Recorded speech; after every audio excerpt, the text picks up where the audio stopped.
MLB Pipeline has dropped their top 100 prospects going into the 2026 season. As a prospect man myself, you know I have to react to it. Before we get going into it, make sure you are subscribed to the channel. I am so excited about going to some spring training games, the World Baseball Classic. Baseball is starting, which is why I want to give a huge shout out to the sponsor of today's video, SeatGeek. With over 35 million downloads, SeatGeek is the #1 rated ticketing app. There are more than 70,000 live events listed on SeatGeek, whether it's baseball games, basketball games, concerts, festivals, whatever you think, SeatGeek's got them. And like I said, the NBA season's in full swing, spring training, the World Baseball Classic, opening day are just around the corner. You can even get World Cup tickets on SeatGeek right now. One of the reasons why I love using SeatGeek is their SeatGeek score. When you look up tickets to an event, it will give you a score on those tickets on a scale of 1 to 10. When you see tickets with a score closer to 10 or a green dot, that means it's a good deal. You should buy those. When you see tickets with a red or orange circle, a score closer to 1, that means you should avoid them. And of course, I have a code for you guys to use. You can use code GiraffeNeckMarc for 10% off your next set of tickets on SeatGeek. That's 10% off any tickets using promo code GiraffeNeckMarc. Make sure you click the link in the description to download the app and have the code automatically added to your account. Thank you to SeatGeek for sponsoring today's video. Let's get back to it. And let's get started. At number 100, Brandon Sproat just traded from the Mets to the Brewers in the Freddie Peralta trade. Brandon Sproat is going to be a major league pitcher this year. He's going to be someone who graduates off this list. He has a big fastball, good breaking balls. I like Brandon Sproat. I thought he was going to be a really solid player for the Mets, and I think in the Brewers pitching lab,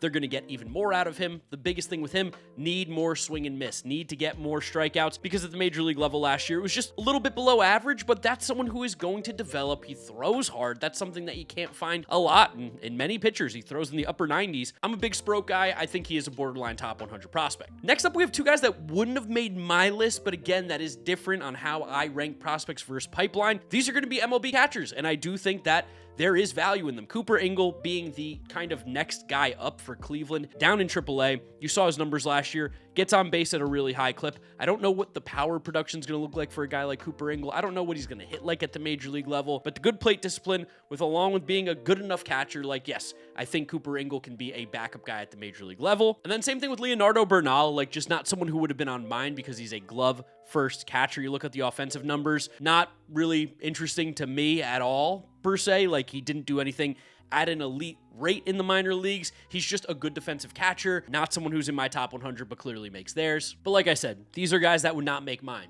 A Mets prospect who is making top 100 prospect lists across baseball, A.J. Ewing, really exciting player. If we're talking fantasy baseball, I think he will be a better real-life player than fantasy baseball player. Reason being, he's going to play in the middle of the field and seems like he can be a very solid center fielder in the future. You saw him last year hit for average, get on base, even showed some pop. His exit velos were better than his home runs suggest, but at the end of the day as well, I just don't think he's going to be a high home run guy. You're getting an incredible athlete who's going to steal a lot of bases, get on base, and play really good defense in center field. A.J. Ewing, what he did last year at a young age, getting up to AA. I'm really excited for what the future is for a guy like Ewing. Hunter Barco, someone we expect to see graduate off this list. Again, something that I don't love that Pipeline does. Baseball America will do it too. For me, these like 4A players, I don't love ranking just because they're going to be graduated so early on in the year. Barco, though, last year got a cup of coffee in relief, looked good. I do think he can be a starter at the major league level. I think the Pirates will eventually move him into the rotation. The stuff is good. He's got a bunch of plus pitches. I love the splitter fastball cutter combination. I know the slider is a really good pitch from the left side, but typically getting right-handed batters out from the left side, that cutter is going to be very important along with the splitter. I'm a fan of Hunter Barco. He was great at the University of Florida, and right now, sure, top 100 prospect without a doubt. Next up, Parker Messick. Similar conversation, similar type guy to Hunter Barco, where you're going to be seeing him 4 pitches. He leans on that changeup more than he does the splitter and the slider, but similar type of build. I mean, Parker Messick coming from Florida State was a major league ready player, wasn't in the minor leagues too long, and in the 7 starts he made last year, he was great for the Guardians. I don't think he should be ranked as a prospect. I think he's just a major league player. He's good.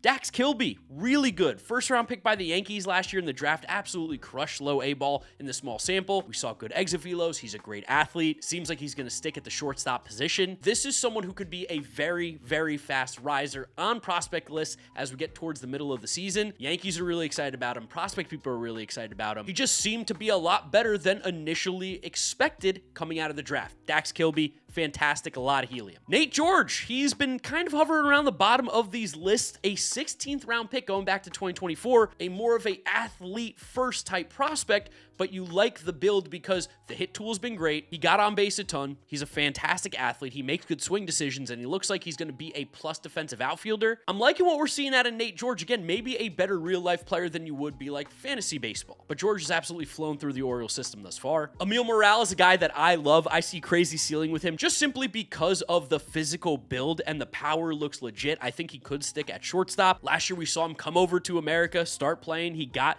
to Rancho Cucamonga, right? I think it's Rancho Cucamonga. And the numbers were really good. Like, these are plus numbers for a guy who's 19 years old. He's going to be 19 years old for the entire season. There is a ton of ceiling on a guy like Emil Morales. Big fan of him. Someone who's going to be a favorite prospect of mine to watch. Gerangelo St. just got traded to the Cardinals. He's going to be dropping left-handed pitching in games, still do him in bullpen, but it's because that right-handed arm is legitimately good. Like, I don't rate him as a left-handed pitcher. I don't think it's ultimately where he ends up. I don't think he can be a switch pitcher. Just focusing heavy in-game on right-handed pitching for a fastball that hits the upper 90s, a really good slider, a good changeup. I like Gerangelo a lot. I think this was a great prospect for the Cardinals to get back in the Brendan Donovan trade. They were never getting Cade Anderson. They were never getting Lazaro Montes. St. I still think was great value and someone who can, I think, be like a top 50 prospect if that right-handed pitching develops like we expect. J.R. Ritchie next up, number 90 for the Braves. Really good pitching prospect. The Braves farm system is definitely weak, and I think Ritchie is towards the top, if not that number one guy in the system. You can make an argument between him and Caminiti, who we'll talk about in a second. To put it simply, Ritchie dominated every level he was at last year. Like, he was just really good. All the stuff underneath the hood looks great. He was great at AAA too. Once you get that major league ball, that's the next big milestone. J.R. Ritchie might be in the rotation very early on in this Brave season. The injuries they've already accumulated are scary. If there's any more, expect Ritchie to be on that roster. Ralphie Velasquez, simply put, absolutely mashes. 50 hit, 60 power, and the numbers last year were great. 22 homers, 28 doubles, 9 triples. He's a pretty good athlete as well. He's not the fastest, but I do think that he is twitchy in terms of what he can do at the plate because that power is legit. Someone who could be a corner infield guy for the Guardians for the future that has 25, 30 home run potential in my opinion. Cruz Schoolcraft. I don't know if he's a top 100 prospect yet in my eyes, to put it simply, just need to see more. I love the build. I love the upside. I love the ceiling of a guy like Cruz Schoolcraft.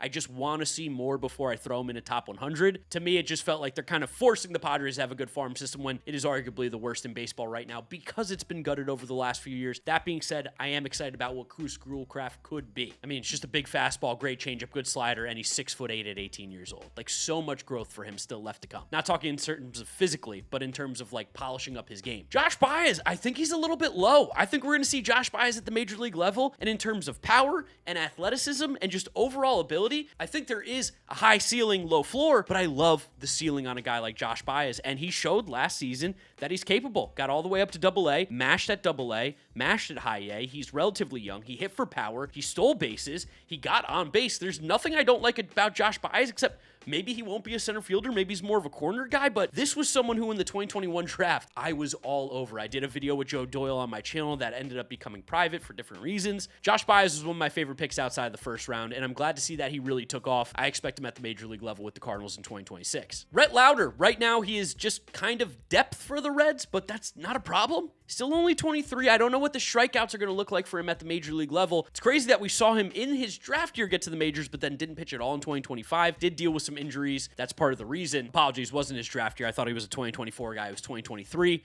but he did come up to the majors instantly in the first year he played professional baseball. All around good pitcher. I don't know what his ceiling is on a guy like Rhett Lauder, but floor is just good major league pitcher. He's going to throw a ton of strikes. Brody Hopkins. Love me some Brody Hopkins. They got him from the Mariners in the Randy Arozarena trade. He throws gas, has 2 wicked breaking balls in that curveball and the slider, performed incredibly well at AA. I like Brody Hopkins. He's a top 50 prospect for me, someone who I could see the Rays call up in like an aggressive swingman role in 2026. Kyson Witherspoon, don't have much to talk about in terms of stats. Didn't pitch last year. He was a first-round pick in 2025, but the fastball's electric. The curveball and slider are electric. If he can develop a slider, if he can develop a changeup, wow, we could be seeing 5 pitches that are really good from Kyson Witherspoon. Exactly what the Red Sox want, just power arm. Steele Hall, similarly, no stats. Did not play in 2025. Got drafted, though, by the Reds top 10. Super good athlete. They're hoping that the hit tool can develop a little bit more, but at the absolute worst, you were getting plus tools athleticism-wise. Like me some Steele Hall, definitely a top 100 guy. Elmer Rodriguez, don't call me Elmer Rodriguez Cruz. This is a guy who we might see on the Yankees at some point during the Major League season. Just a heavy fastball. Great sinker. It classifies classifies as a 4-seam, but I do think because of the arm side run, it does look a little more sinker-ish. At the end of the day, 3+ pitches, fastball, curveball, slider, and even that changeup has graded plus at times. I really like Elmer Rodriguez. I think they got him from the Red Sox organization, and last year he was phenomenal. Got up to AAA. That's probably where he might start the year. Good depth for the Yankees. Tyler Bremner, number 2 overall pick. I think he's a borderline top 100 guy now. I like it. He's got a good fastball, a good changeup. Need to develop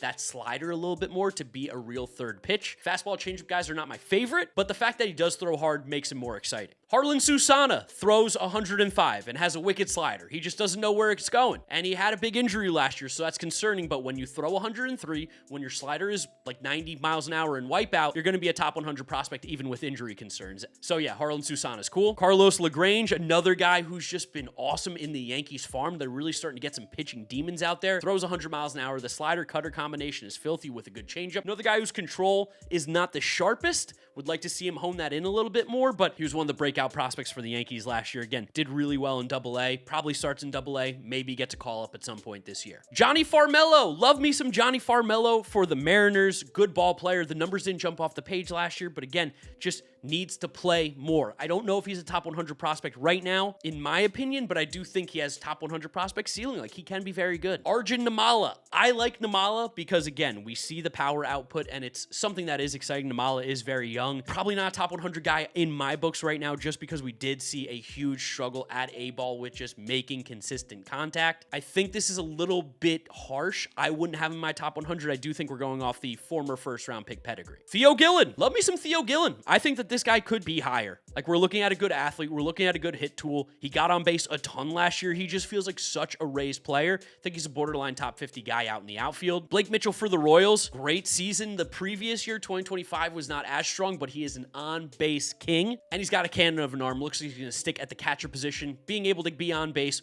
with possible power potential, along with being good defensive catcher. I think that's why you see Blake Mitchell inside this top 100. He just kind of got blown by Carter Jensen. Emmanuel Rodriguez, this might be the year he finally gets to the majors. He just needs to stay healthy, which, of course, he's a Twins player. Fun, exciting upside, needs to be healthy, but look at those on-base percentages. Just year after year after year after year, 400 on base. That's why you love Emmanuel Rodriguez. Billy Carlson at number 73, the first-round pick by the White Sox. I'm a fan of Billy Carlson's. Again, might be more of a glove-first guy, but if they can develop that hit tool, super exciting. Hagen Smith, we got news that he will not break camp with the team, even though I think he could have some of the better stuff in their organization. Seemed like he's pretty good at AA. Move him to AAA, see what he can do in Charlotte with the Major League ball, and it's probably just a matter of time before he gets to the pros. I don't think we can call Harry Ford a top 100 prospect anymore. It's not that I am a doubter of Harry Ford. It's just that if we are, I think he's towards the back end. Like, is his real position home catcher? We saw him briefly at the majors last year. It wasn't great, but he did crush AAA, but also that was the PCL, or what used to be the PCL. Tacoma's a great place to hit. I like the Nationals going after him, and I want to see Harry Ford do well, but I do think now he is more of a fringe top 100 prospect, and maybe that's prospect fatigue. You could call me crazy in the comments. Charlie Condon, number 70. I'll be honest, I don't think right now Charlie Condon is truthfully a top 100 prospect. Maybe that's crazy. Maybe it's just because he's first base outfield, and I am leaning more towards first base just because athleticism-wise it's tough, especially in Coors in that big outfield. He's going to hit a lot of home runs, and I love that. I just want to see more consistency, and again, it has to deal with him dealing with injuries, but I think he's a borderline top 100 guy. Dylan Beavers is going to get graduated. I think he's really good. Cam Caminiti talked about him. I think it's a battle between him and J.R. Ritchie for the best prospect in the Braves org. I like Caminiti. He looked great in his first year. There's more to come. Let's see what he can do at high A and double A as he goes. He still has time. He's only 19, but he's an awesome pitching prospect. One of the few hits in the Braves org, in my opinion. Michael Arroyo. I mean, this guy just mashes, right? But like, I mean, I guess that's good enough with that hit tool and the fact that he gets on base 400% of the time. That's what you're really looking at. Probably still feels like he's at least a year away. I don't see him at the major league level this season, especially with the addition of Brendan Donovan, but maybe you move Donovan to third if Arroyo really hits and continues to through AAA. I like him. It's just, I think there's a lower ceiling on a guy like Michael Arroyo, but a very high floor. That could be why he's up here at number 67. I would have had him more towards the 90s. I just straight up don't think Angel Henao is a top 100 prospect. There's still a lot of growth in this game, and I'm pretty sure that these are not updated physicals at all for Angel Henao. I just don't know what the power is going to look like for him. It didn't look great last year, and he struggled really, really badly at AA. He should. He's so young. It's an up a level. He's playing young, but to me right now, probably not top 100 in my eyes. In the same regard, while I like Eduardo Taid as a prospect, need to see more. He is still so young, and playing catcher is very difficult. I think it's just a little aggressive for a guy who, I mean, he was young for the age. Maybe I'm just being a little ridiculous. I don't know. I just don't see him as a top 100 guy. I'm so hard on catchers. As much as I liked Cooper Pratt in the past, similarly, I don't think he's a top 100 guy right now. There are guys that I think are more exciting. He has exciting physical tools, even though the power really hasn't come around. Look how big he is. He's huge. And he's got a can of an arm, and he's probably just going to stick at shortstop for his career, maybe even third base. He could be plus defense there, but I don't know, man. These numbers at AA last year weren't exciting. He was still young. That's probably the whole thing, but I want to see more out of Cooper Pratt before I put him at like 60s. Carson Williams, I think, is a top 100 guy, but towards the back end, I think he's going to be a great shortstop. I don't know how consistently he will hit. Swings and misses a lot.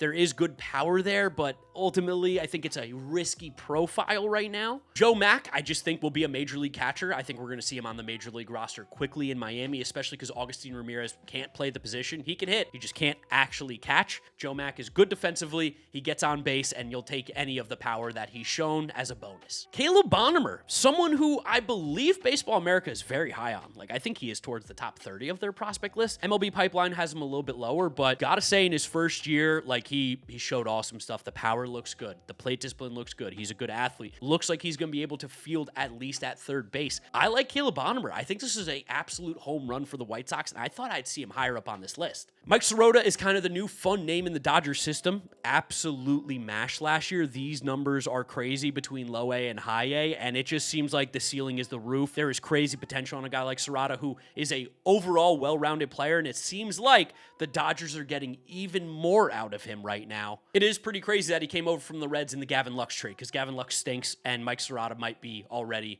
a more valuable player than Gavin Lux. Ryan Walschmidt, very exciting for the Diamondbacks. They need some outfield help, especially out in the corner, and I think that there's a world where Ryan Walschmidt could be that guy. We saw him last year get up to AA and hit really well for a Diamondbacks team that's going to stink most likely this year. I think that Walschmidt could be a bright spot towards the end of the season. Little cup of coffee at the majors if he continues to dominate the minors like he did last year. Jackson Wiggins, talk about an impact arm for the Cubs. Keep your eye out for Jackson Wiggins this year. It's not a groundbreaking tape, but what we saw in AA was great. Needs to probably hone in a little bit more at AAA, but the fastball's triple digits, something that the Cubs just don't have a lot of, and the slider's really good, and the changeup's good, and the curveball, I mean, can be improvement. Hone it in, tighten it up, but I love what Jackson Wiggins could bring to the Major League club for the Cubs in the second half of 2026. Similarly, I love what Gage Jump could bring to the Athletics. Jumped up lists last year. Like, he was kind of a relatively borderline, like, unknown guy. I'm not gonna say unknown, but he wasn't getting the hype. And then last year just looked awesome.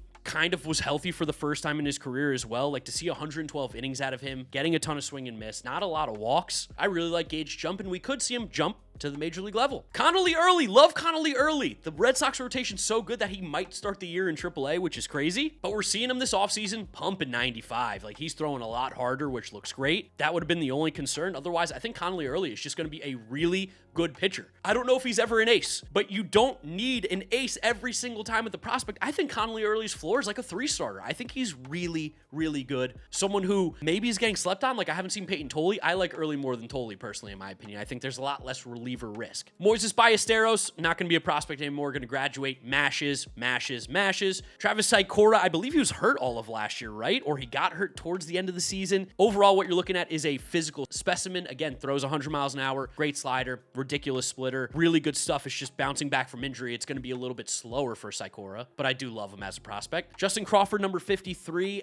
I think it's tough for a guy who has almost no power to be a borderline top 50 prospect. That being said, he's going to be a plus defensive center fielder at the absolute worst. Runs like the wind, good enough glove. The athleticism is going to carry him, and he hits for high average because of that athleticism. So I like Justin Crawford as a player, but I don't think he's a top 50 prospect in my eyes. Kalen Culpepper. Culpepper was great last year. Absolutely mashed in AA after a weird first season, but Culpepper's looking decent. Someone to keep an eye out for. 20 homers in 113 games. Twins need some help. He could be a big part of that rebuild. Jet Williams just traded, of course, to the Brewers from the Mets in this Freddie Peralta trade. I like Jet Williams. He's going to be able to play shortstop. He's got good pop in his bat. The lazy comp is like Jose Altuve. That's what you're reaching for the stars for, is Jose Altuve. The athleticism is crazy. He does swing and miss a little bit, but the discipline is great, and he swings and misses because he's trying to do damage. I love Jet Williams, even not on the Mets. It's going to be great for the Brewers in 2026. Edward Florentino just might be a top 10 prospect by the end of the year. What we saw him do last season, got to America, got to Bradenton, absolutely mashed, got on base a ton,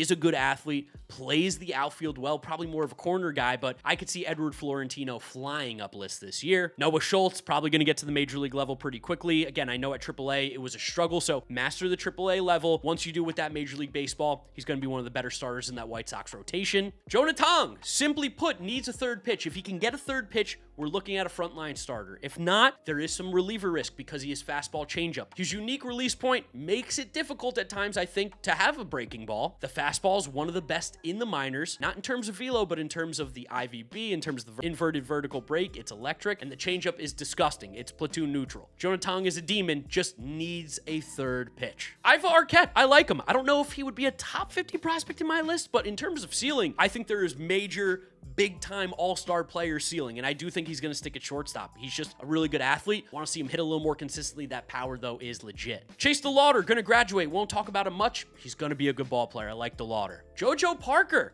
top 50. People are all over JoJo Parker, and I think it's just because he's going to be a good ball player. He's going to have good contact. Power numbers are solid enough, and he looks like he's going to stick at shortstop. I want to see more because we didn't see anything, but based on all the hype that was around JoJo Parker in the draft process, it just seems like he's the #1 prospect probably in the Blue Jays system. Joswar Gonzalez, is it Hoswar? Is it Joswar? Whatever it is, in his full first season of professional baseball, put up great numbers. I don't know if he's going to be a top 50 guy for me. He's top 100 for sure, but people are hyped about this guy. It's just these young dudes who just dominated rookie ball. I want to see a little bit more. That's all. Not a hater by any means. Lazaro Montes, one of my favorite prospects. Baby Jordan. There's definitely some swing and miss concern in his game. Like, he struck out 169 times in 131 games last year, but he hit 32 home runs. Like, it's unbelievable. He also does have good plate discipline. He just swings and misses a lot and might not be a very good outfielder, might end up being a DH, maybe first base if he can learn that position, but the hit tool is just crazy with the power. Owen Casey will graduate off this.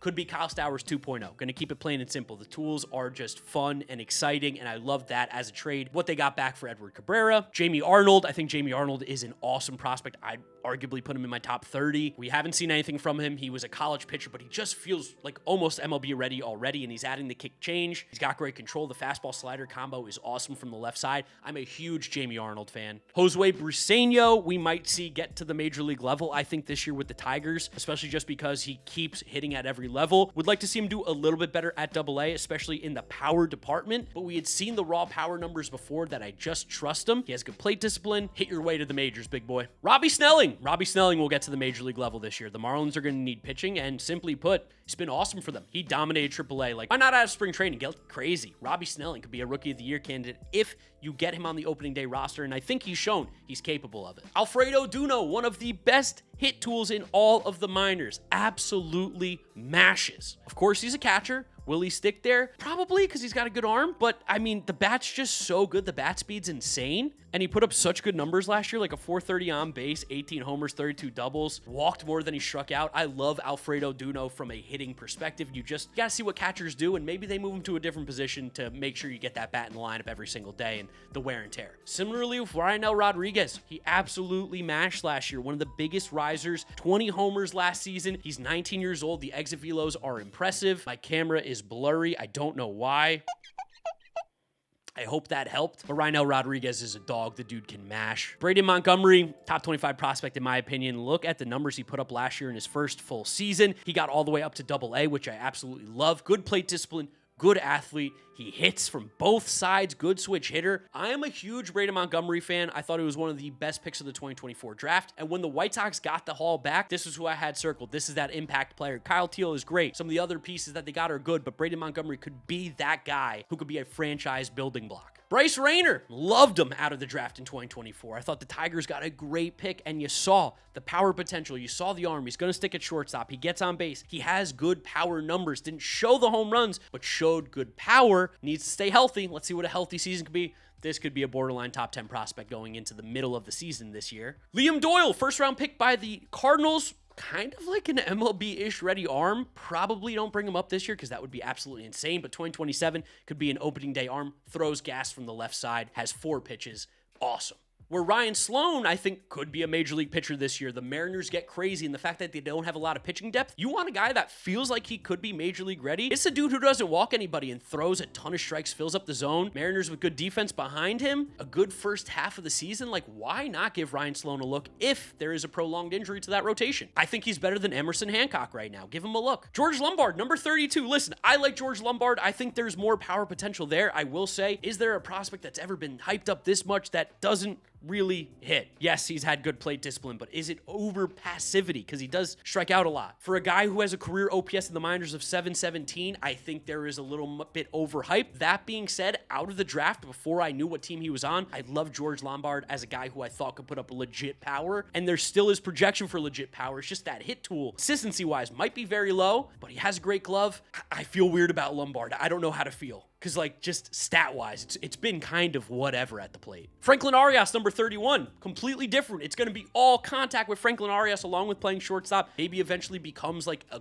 elite defensive second baseman, but it does seem like he can stick it short. He's the opposite, though. No power. I don't see power with Franklin Arias. The good thing for the Red Sox is they're just a bat speed demon facility. They make guys hit for power out of nowhere. It's just a bat speed tweak for Arias because the contact is phenomenal. Eduardo Quintero, one of my favorite prospects. I think he could be top 10 again by the end of the season. Has been mashing, got all the way up to high A last year at 20 years old. Former catching prospect. Keep an eye out for him. Great athlete, good bat to ball skills, good power, big fan. Seth Hernandez was my favorite prospect pretty much out of the 2025 draft just because the 100-mile-an-hour fastball and the fact that he has 4 pitches already out of high school. You don't see that with great command. I am obsessed with what the Pirates pitching lab can do to him because they have been doing low-key some awesome stuff in the minors. Seth Hernandez was an amazing pick. Andrew Painter, we know the deal. He's going to be at the major league level. He struggled last year with Tommy John recovery, but I still believe in him. The mechanics are so clean. The mechanics are so good. The pitches are electric. He just struggled. I think that might be the recovery aspect. Because let's be honest, like, who saw Andrew Painter having a 5 ERA last year? I didn't, and I don't think that's going to be the case. He's going to be on the Phillies making some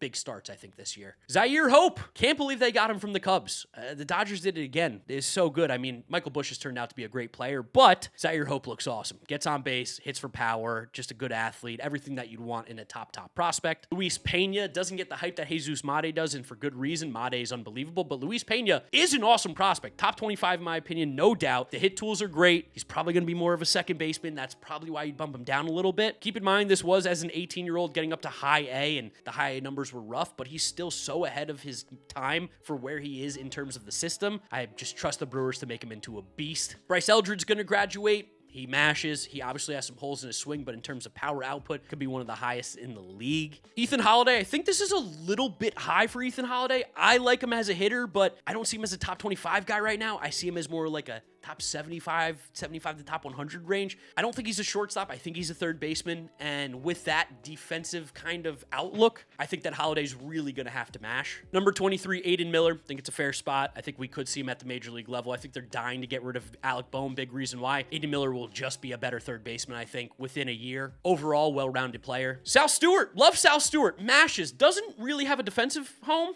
but, I mean, he mashes. Great exit velos, hits the ball hard. There's a weird world where he gets pushed out of some playing time awkwardly. I don't think the Reds should, but I wouldn't be surprised if they kind of eased off the gas a little bit. I think that's a mistake. Give Sal Stewart all the playing time. I think he's just going to help that lineup a ton. Cade Anderson. I can't wait to see what Cade Anderson does in the Mariners pitching factory, because if they can just get a little more velo out of him, you're looking at a guy who has ace potential. This was the number 1 prospect in the entire draft, ranked by most people. Cade Anderson is a dog, and I feel like he's going to be a top 10 prospect by the end of the year. And crazy take, we see him at the major league level by the end of the season. That's one of my bold takes. Bold. Travis Bazzana. I like Travis Bazzana. I'm getting more hip to him now. I think he's an incredibly high forward player. I think in Cleveland we can see better power numbers because the ball flies to right field. I think the plate discipline's phenomenal.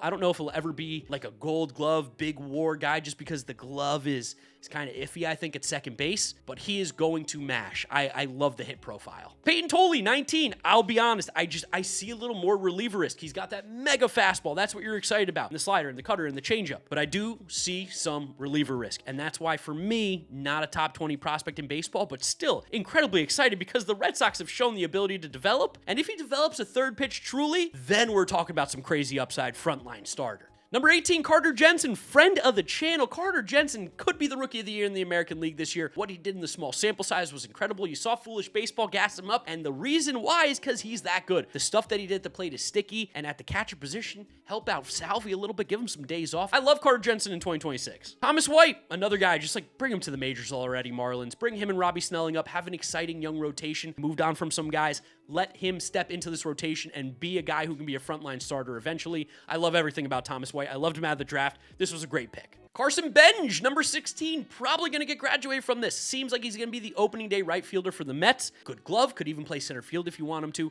The power is good. The hit tool is great. He's got great plate discipline. He's a good athlete. He might not have any elite tools, but all of them are plus, and that's what makes him a top 20 prospect and someone who should be really good for the Mets in 2026, especially because he's going to be like one of the weaker bats in the lineup. It's awesome. Josue DePaula. Love me some Josue DePaula. He's so good. Just take that next leap forward. I want to see that big jump, but at what, 19, we saw him get to Double-A. Granted, it was an incredibly small sample size, and he didn't get a hit, but look at what he did in High-A. He's got great physical tools, 60-60 for hit power. He's probably a corner outfielder, but someone who's probably just going to be a major leaguer at some point in MASH. 14, we got Walker Jenkins. Similarly to every Twins player ever, just stay healthy, and the ceiling is crazy high on Walker Jenkins, friend of the channel as well. Loved him out of the draft. The numbers are always phenomenal. He just doesn't play more than 80 games. I don't know what the Twins do there physically that makes all their incredible prospects get hurt, but I just want to see Walker Jenkins be healthy because there's a world he could be on the Major League roster in 2026 with a healthy season.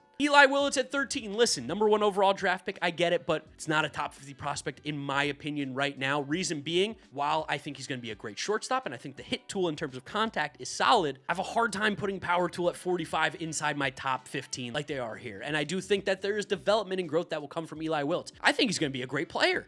When I see these top 15 guys, especially out of the draft, I need more right now, and I still think there's development in Eli Willits' game that needs to happen for him to get here, if that makes sense. Trey Savage, shouldn't be ranked, but technically has rookie eligibility. He's awesome. I think he's one of the 30 best pitchers in baseball. He showed us that he's a big game pitcher, doesn't feel the pressure, the splitter, the fastball, the slider. It's all ridiculously good. Wouldn't be shocked if there's some regression, but I still think Trey Savage, frontline starter. This guy's a beast. Bubba Chandler, also a frontline starter. If you didn't have Paul Skeens in this rotation, be the most exciting arm that they have. Bubba Chandler is sick. He's so good. And the fact that he's not even going to be the best pitcher in this rotation just shows you how good the Pirates could be. My favorite team to watch this year besides my New York Mets will be the Pittsburgh Pirates. Bubba Chandler's one of the reasons why. Absolutely electric on the mound. Number 10, Max Clark.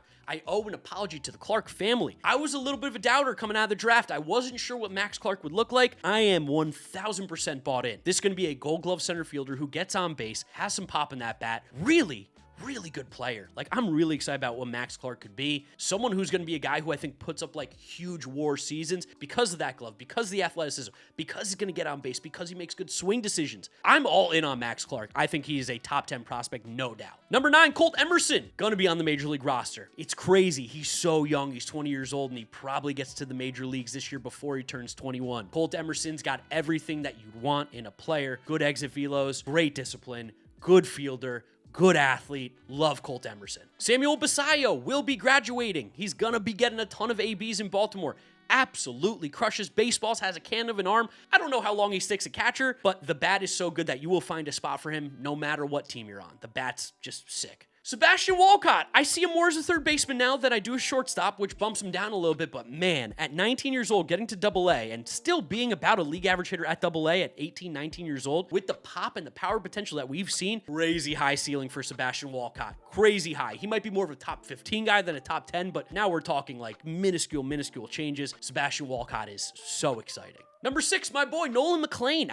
Based on what we saw last year, he has all the makings of an ace. His pitches move like wiffle balls. Actually, his pitches move like blitz balls. Maybe he has to make an adjustment against left-handed batters. That's where he could get exposed, but he does everything that you'd want out of a frontline starter. Nolan McLean is the Rookie of the Year favorite, I think, in the National League. Number 5, JJ Weatherholt. I like JJ Weatherholt. Incredibly high floor. I think ceiling-wise, there's still a lot of room for improvement. Putting up these power numbers, I'm excited about JJ Weatherholt. I think there's a world where he which he could start opening day for the Cardinals. I don't think they will. I think they're going to wait a little bit, but JJ Weatherholt is such a good ball player. This was a phenomenal pick. I expect the Cardinals to improve him even more. The development's been great thus far. Seeing him reach more power is what makes me excited about him, because the hit tool was always incredible. He was always going to be good enough, I think, to stick at shortstop, maybe third base or second base, because Mason Wynn is so good with the glove. But I love JJ Weatherholt as a player. I think he's really good. Number 4, Leo DeVries. DeVries. I gotta remember how to say this. I keep forgetting, but I mean, he's 19 years old. He got to AA. He hit pretty well at AA, especially when he got to Midland. Yeah, I mean, what were the Padres thinking? Mason Miller's awesome, but you traded a 19-year-old who crushed at AA and is arguably the best prospect in baseball. It's kind of ridiculous AJ Preller did this. He can't keep getting away with this, surely. We might look back on that trade and be like, I mean, you didn't lose because Mason Miller was bad. You lost because Leo DeVries is one of the best players in baseball. Speaking of which, Jesus Mate could eventually one day be a top player in baseball. The hit, the power, the speed, the glove, it's unbelievable. He's 18 years old. He got to AA, and while he didn't succeed in his 5 games, he's dominated every level. He'll be full season, probably AA next year, if he even comes close to AAA at what? 19 years old, we're talking about generational talent. Jesus Mate does unbelievable stuff. He's one of the best prospects in baseball, without a doubt. Kevin McGonigal, I think, should be the opening day shortstop for the Detroit Tigers. Go for it. Make a crazy move. If not, he's going to be up very soon after. We've seen him hit at every single level, and last year he got to AA and dominated. Like, put him in AAA, see how he does. Once he mashes in the first 2 weeks, call him up to the major league level. Love Kevin McGonigal. Great contact, good power, good exit velos for a short guy. Seems like he can handle himself at short, probably better off at second base in the future. But man, McGonigal's awesome. And then number 1, if you've heard me talk about Connor Griffin before, you know I think that this is the prospect. This is the guy. He should be opening day shortstop for the Pirates. I think he has a chance to be an MVP candidate within a year or two. That's how high I think the ceiling is on Connor Griffin. Athleticism's out of control. Power, the exit velos are ridiculous. The bat to ball skills are phenomenal. Poise and discipline and swing decisions that Connor Griffin makes as an 18, 19-year-old were unbelievable. And these numbers last year were incredible. He dominated every single level. What more do you see? Connor Griffin, opening day shortstop for the Pirates, they make the playoffs. That's my bold take. He's that good. I think he can literally change this organization along with Paul Skeens. Long video, but I hadn't given you guys one in a while. We're back uploading. Thank you guys so much for supporting. Let me know who you thought got snubbed off the top 100 prospect list down in the comment section below. Drop a like on the video if you enjoy it, as well as subscribe so you don't miss out on any of the content coming at you. You can follow me on all my social media, GiraffeNeckMarc. Links are in description. That's where I'll wrap it up. You know the drill from here on out. YouTube recommends you watch this video. This is my most recent upload, so click through those if you have not yet seen them. Thank you guys so much. I'll catch you on the next one. Bye.